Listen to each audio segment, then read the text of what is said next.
The floor is yours. Thank you, Simone. Buonasera a tutti.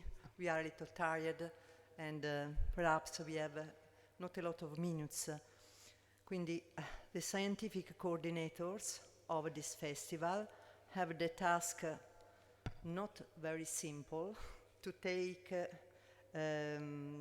of attempting conclusions of this very rich festival with a plurality of activities and voices.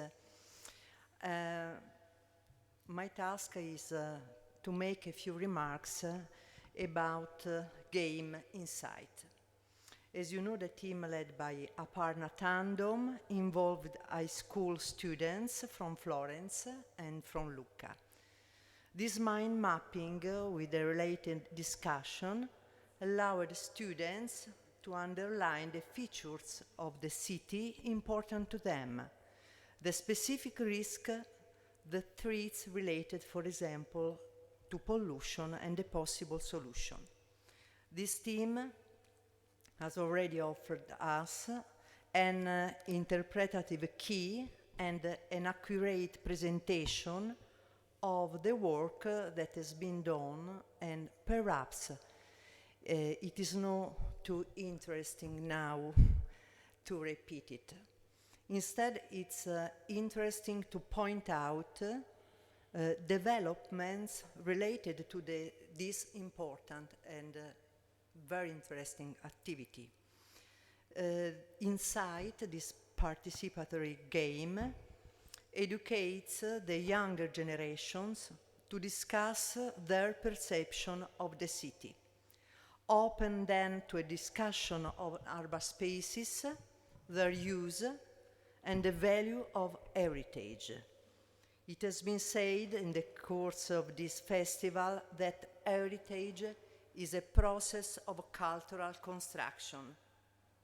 If this is so, and it is so, this participatory game educates the younger generations to feel part of this process, to a different awareness of the city. Imagine further developments, especially for the part related to the risk perception. Insight, in my opinion, encourages an increasingly urgent confrontation between genders, even within classrooms. Urban spaces are not used in the same way by boys and girls, and the perception of risk and safety issues is not at all the same. I recall how the issue of non-discriminatory urban spaces in their organization is dealt with by feminist geographers such as Leslie Kern. We need plural readings of urban spaces in terms not only of gender, but of generation. Plural readings are indispensable for imagining truly inclusive and sustainable urban spaces. Hai ancora 2 minuti? Oh, okay. How it's possible to develop inclusive urban policies without knowing the articulated visions of those who live and inhabit cities? How can this be done without listening to all existences, all experiences, and all needs? And what tools should be used to do so? Do we provide students and marginal inhabitants of cities with quiz answers? It's clear that more refined and complex methodologies are needed, such as the one proposed to us yesterday, methodologies that allow those who need to be heard to express themselves spontaneously.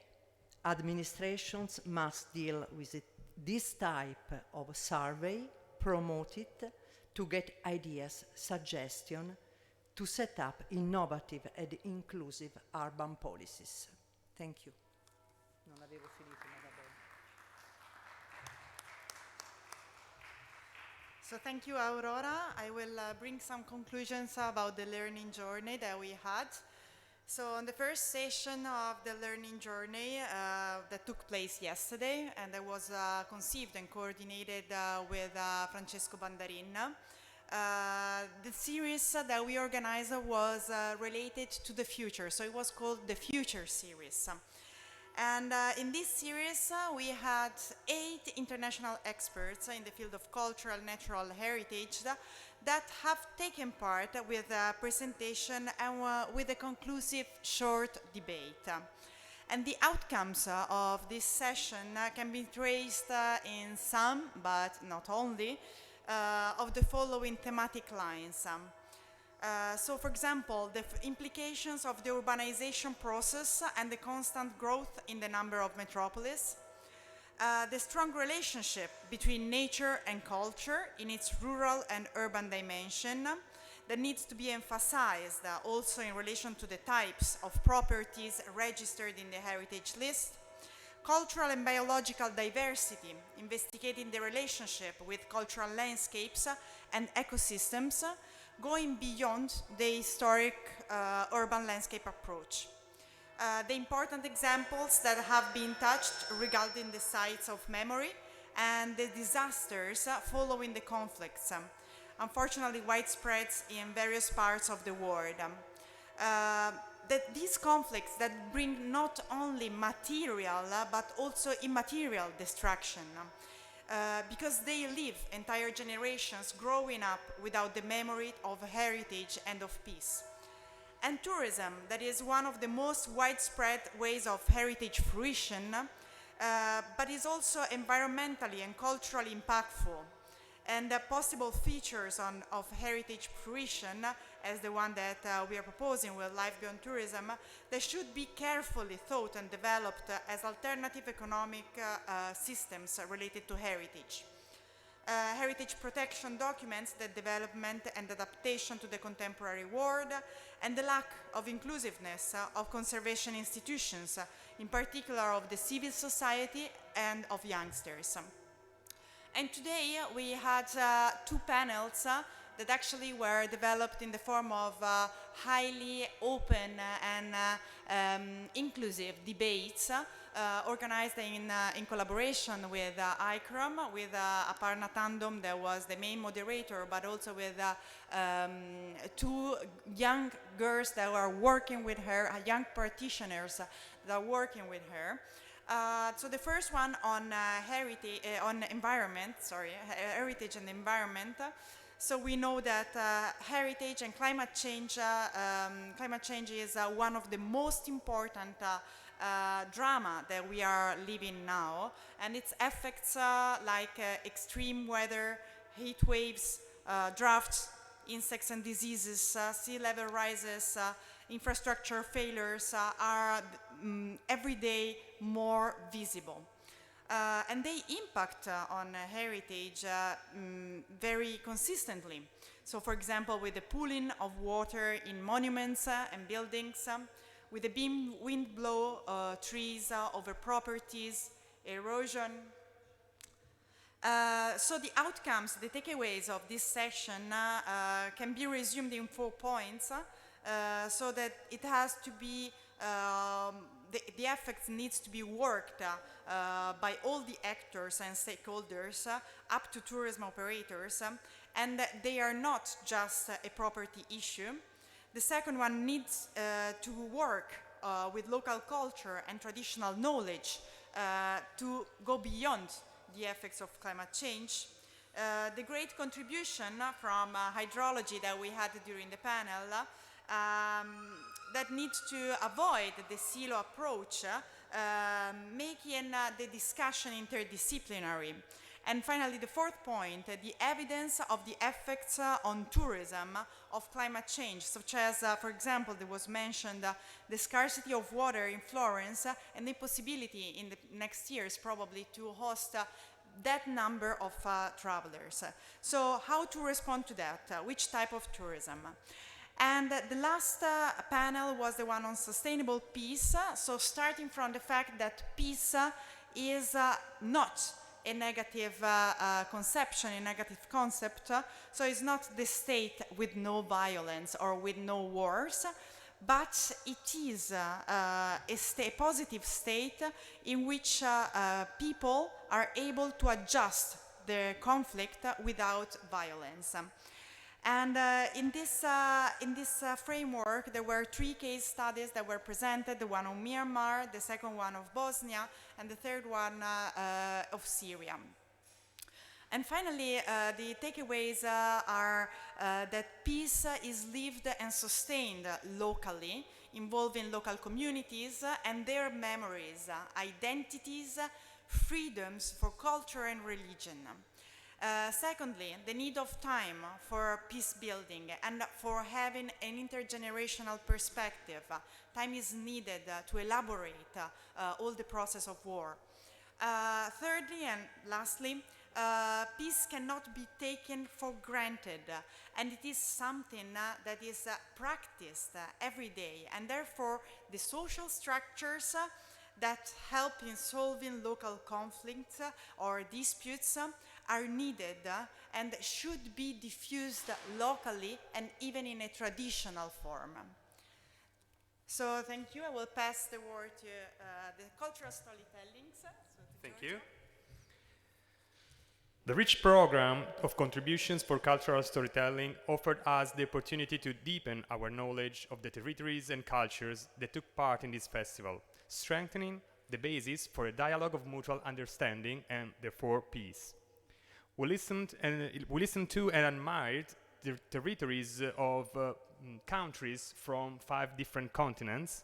Special mention should be made of the contribution from Ukraine, with a dramatic report of the loss of heritage suffered during the 2 world wars that is fiercely coming back into focus today with the international crisis, which is manifesting its most dramatic aspects on Ukrainian territory.